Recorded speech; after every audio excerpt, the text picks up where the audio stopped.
Good afternoon, everyone. Thank you all so much for joining us right here on WLTX Plus. I'm Christy Calcagno. Breaking right now, the victim in the Richland County's first hate crime case is about to speak this afternoon. What we have learned is that Jarvis McKenzie will be appearing alongside his attorney. We are working on getting a live shot of that press conference right now. We'll continue to bring you the very latest before we hear any updates from Jarvis McKenzie, but our team is currently there on the scene ahead of that press conference. We're going to be bringing you a live look at that in just a second. There it is right now as the podium as we continue to wait on. Jarvis McKenzie, again, will be appearing later this afternoon in just a couple of minutes. All of this will come after the U.S. Department of Justice announced a federal grand jury indictment. All of this on an alleged shooter. We have already learned that the alleged shooter is named Jonathan Andrew Felkel. Now, Felkel, who reportedly targeted Jarvis because he's black. Well, the case is now including federal charges. This is what we're learning this afternoon. McKenzie will also be addressing the latest updates in this case.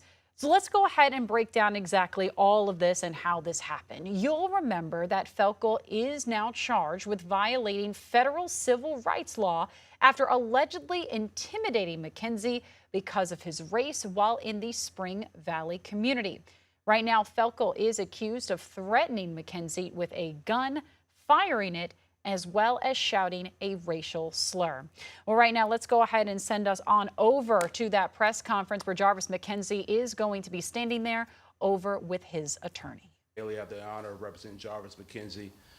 I got a call last night from one of the assistant U.S. attorneys that there was going to be an announcement about this indictment that came down from the Department of Justice. And I called Mr. McKenzie when he was at work and to let him know about the indictment that was announced in the press conference, and he wanted to address y'all today. But before we get started, I want to thank a few people. I want to thank the U.S. Attorney Brian Sterling for his efforts in seeing this prosecution to where it is today. Assistant U.S. Attorney Lamar File, who has been actively involved with us because he's been keeping us informed about the status of the federal investigation and the indictment that was handed down. Sheriff Leon Lott, who did an excellent job in the arrest that they made on this and their investigation into this matter as well. I had a phone conversation with him today, and he let me know about his conversation that he had with Brian Sterling the day of this happening. So I think that sends a really strong message about the law enforcement partnership that was reiterated earlier, that hate crimes have no place in South Carolina. And while we are thankful for the federal government, the main justice as well, Department of Justice, U.S. Attorney's Office, Sheriff Lott, there's still one missing person or a party from this conversation, which is the state. I think this reiterates the need that there needs to be a statewide hate crime bill. If the federal government can say that, there's no reason why the South Carolina legislator should not be in a position to pass a statewide hate crime bill. This is really one step in Jarvis's recovery, and one thing we have talked about is full justice, which means you need there to be criminal responsibility on all levels to really weed things out. That's federal, as you see. You have the Richland County hate crime ordinance. There's also other state crimes he's accused of committing. You have the federal hate crime regarding housing, the firearms, and he's going to receive some responsibility for that. There will be civil responsibility that he will have to own up to that we will be pursuing. But it's really important that the state look as a public body about what they can do to show that hate crimes have no place here. And Mr. McKenzie is pleased with where we are today, but there's still a lot of work to be done. And he'll make some brief statements. We'll take some questions, and we'll go from there.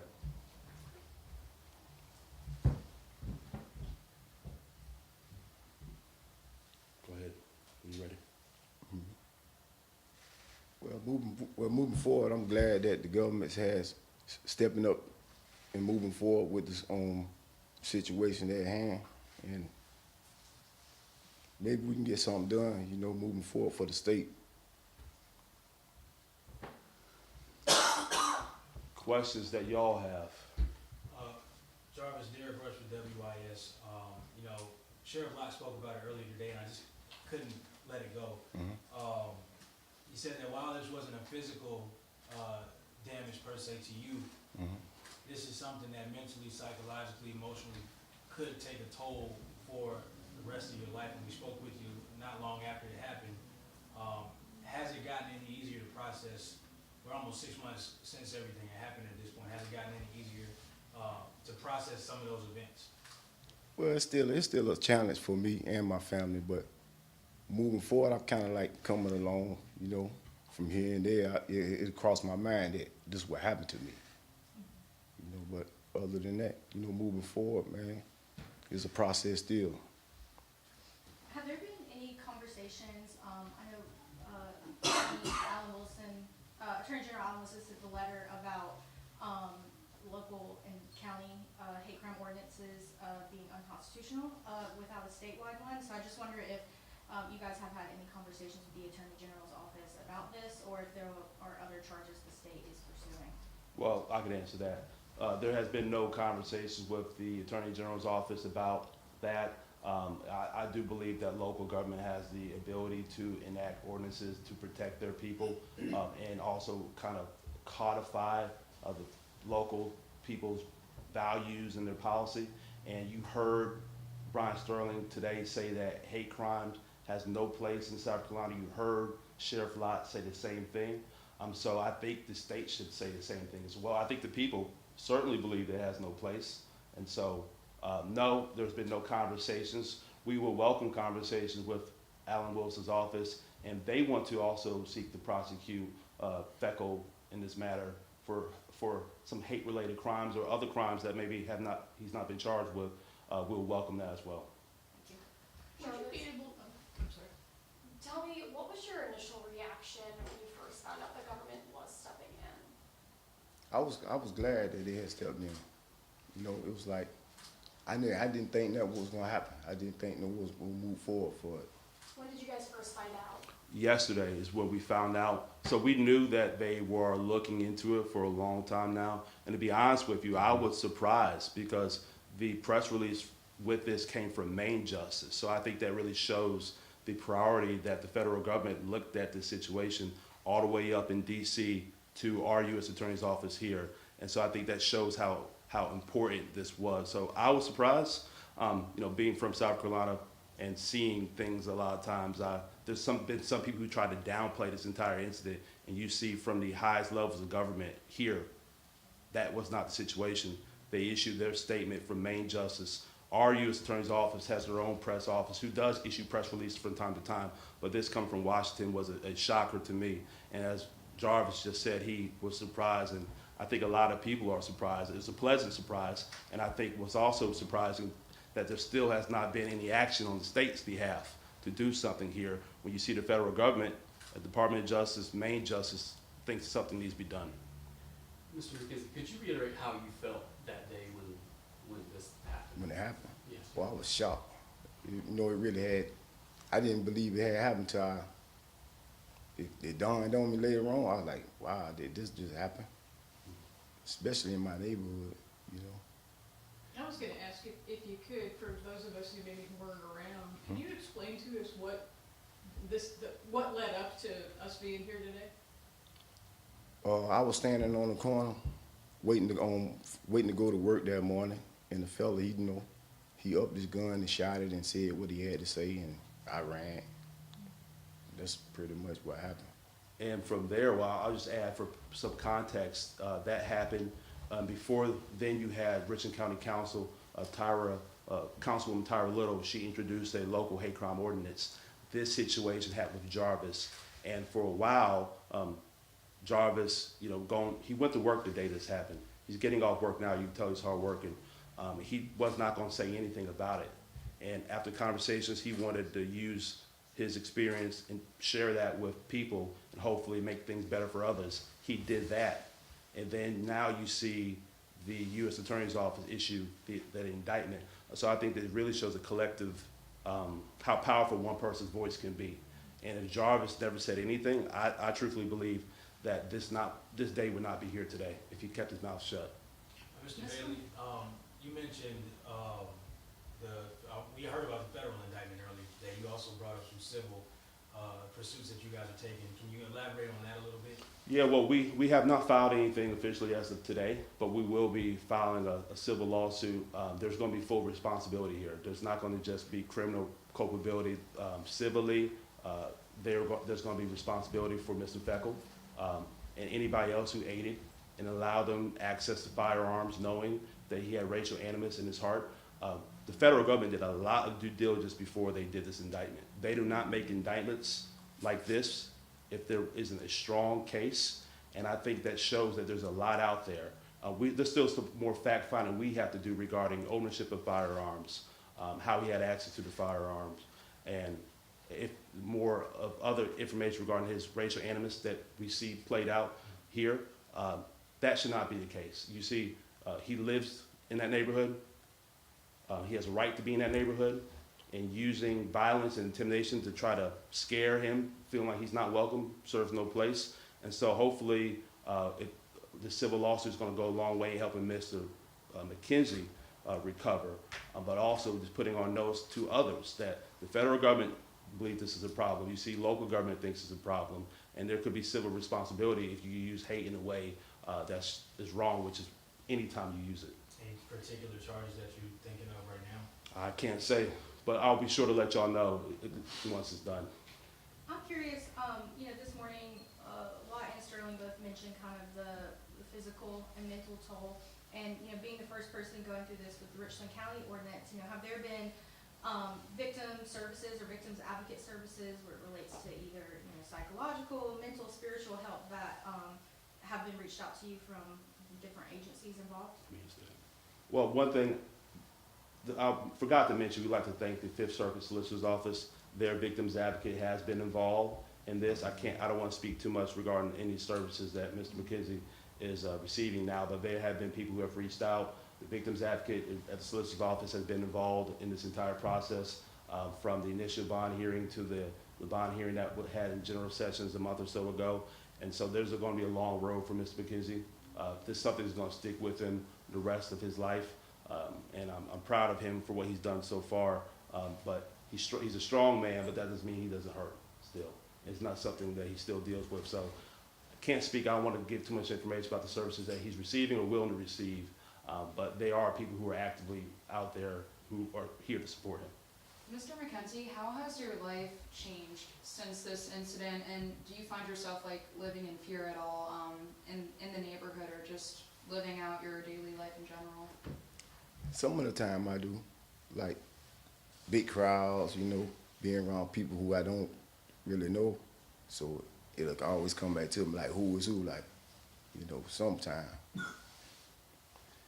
Mr. Bailey, did Mr. Felkel live in the community alone, or is any of his family or relatives still in that area, or? Well, I don't want to put too much information out there about his family. I don't want anybody to look into his family. But I do know that he lived in that community. He had access to amenities in that community. And there are people who know him in that community who lived with him. And so I'll say that, but I don't want to put his family into it. At the end of the day, Mr. Felkel is the one who's indicted here. And but we will pursue people who either furthered this and him as well as Mr. Felkel as well. Could you maybe talk a little bit about how state protections or state law could help people in counties with ordinances like Richland County? Well, the counties have stepped up and local governments have stepped up because the state has not done anything. They have failed to act. So if the state has a statewide hate crime bill, one, it sends a message. I think the message has been sent here, but has been sent by the state. It's been sent by people who see the problem and have stepped up and done something, from Richland County Council, other cities and counties across the state. The federal government looked into this and they did something, and it sends a message. I think if people really knew, if the average racist knew that by acting hateful to somebody, this is what could happen to you, I guarantee you they would think twice before doing it. And this situation is a prime example of how law can be used to deter crime. You have punishment, but we need the deterrence, and without a statewide hate crime bill, I think that element of deterrence is not there, which emboldens people who may have hate in their heart to do something. What's your final message for lawmakers as we go into a session So I was surprised, like I said, when I heard about the federal government issuing their indictment. We are sitting here December 18th. We have next week, which will be the Christmas holiday. We're going into the new year.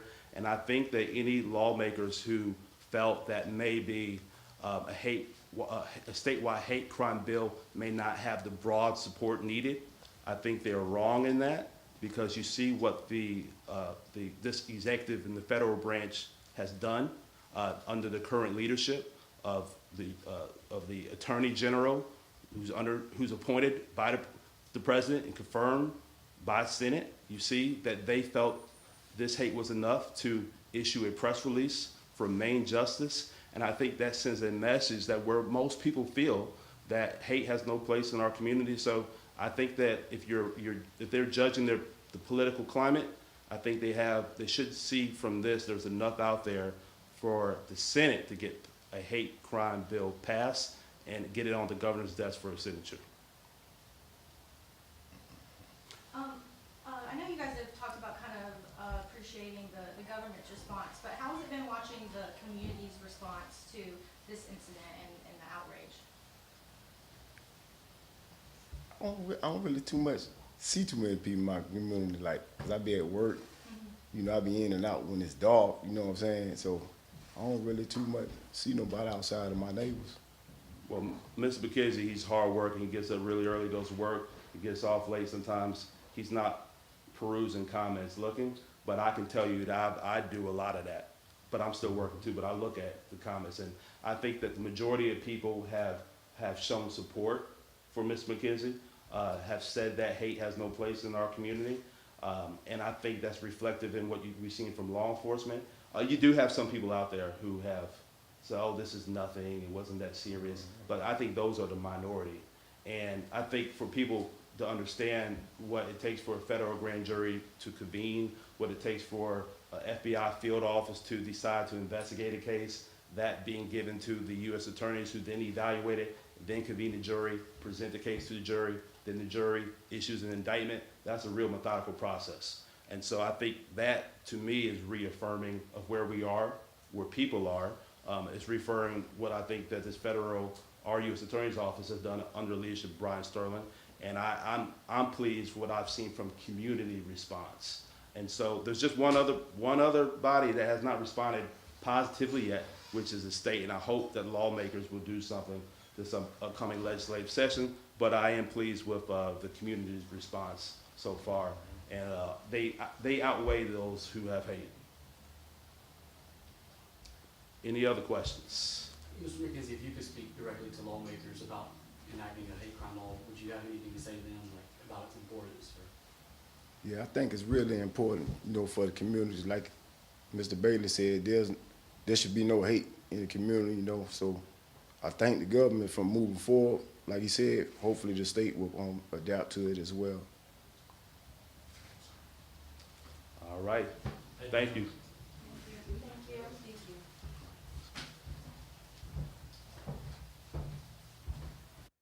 As we are just continuing to wrap up that press conference over there, just kind of breaking down exactly what we heard and then what we heard from both of them. So if you are unfamiliar with this case, we have just learned yesterday that a federal grand jury indicted Felkel, who is accused of violating the housing rights of his neighbor, McKenzie, who you just saw, and using a gun during a violent crime. 34-year-old Felkel is now charged with hate intimidation, assault and battery of a high and aggravated nature, and possession of a weapon during a violent crime. Court documents all say this all happened back on July 17th when Felkel fired a gun, shouted a racial slur at his neighbor, Jarvis McKenzie, while driving into their gated community. Authorities say that this incident was racially motivated, and if convicted, Felkel could face up to 20 years in prison. So we just heard from Jarvis McKenzie as well as his attorney, Tyler Bailey. Tyler Bailey saying that there needs to be a statewide hate crime bill, but there is a lot of work that needs to be done. He says no conversations that he had so far with the Attorney General, Alan Wilson, but he is welcoming those conversations in the future, saying that this place and this community has no place for hate. He also said that he was surprised that some people were downplaying this situation, and he is very surprised to hear that the highest level of government is listening to this situation. Again, coming from Washington, Bailey, as also Jarvis, said that this was a shock to them, but it was a pleasant surprise, saying that still has not had any action from the state, but he is happy to see that things are going and moving forward in the federal government. We did hear some responses about if there will be a possible civil lawsuit underway. According to Bailey, he said that he has not filed anything yet, but they are working on filing a civil lawsuit, working on some other charges as well. People who were involved in all of this and being able to get those weapons as well. As well, with Bailey saying that this is a very long road for Mr. McKenzie. There are people who are out there right now that are supporting him through this journey. Now, we all have said that the message has been said that local, Richland County, other counties are coming together to send that message with the hate crime ordinance bills, but not the state. That was the big message here. Jarvis McKenzie addressing the media as well today, saying that he is happy that the government is moving forward in the situation and hoping that something can get done. He also, when asked if things have gotten any easier since that day back on July 17th, he said that it has been a challenge, but they are coming along together as both himself and his family, and they're moving forward in this process as well. When asked how this changed him, he did say, McKenzie said that it's been hard when he's in big crowds and around people that he does not know. He says he's a little fearful about that, but he is able to go about on his day. He, as well as Bailey, kind of wrapped up the conversation by saying that there should be no hate in our community. He did thank the government for stepping up, but him and Bailey, the big response is they hope that the state will do the same. Our reporter, News 19's Megan Daukshis, was at that press conference, and she is sure to bring you the very latest from that and hearing what we have heard from the federal government up to today. She will have all that recap coming up later on Friends at 5. Well, we thank you all so much for joining us right here on WLTX Plus. And as always, we'll have more details both on here and on our website, WLTX.com.